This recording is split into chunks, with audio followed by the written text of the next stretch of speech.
This lovely old theatre was officially opened in 1893, was resurrected about 50 years ago by a group of concerned citizens who heard that it was going to be leveled for a parking lot.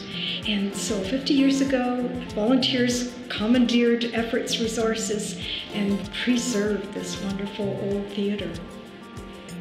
The Academy Theatre, I think, is distinct in that it does have this wonderful history, both architecturally being unique, but at the same time it was built so well that it still has really fine acoustics. The other thing that I think does resemble many other theatres, but it's that volunteer commitment that sustained the theatre and that now infuses a life into it just because of that love and passion. The theatre lends itself to a diverse range of productions, from comedy to musicals to bands to you name it, we have it here. There's something available for just about anyone here.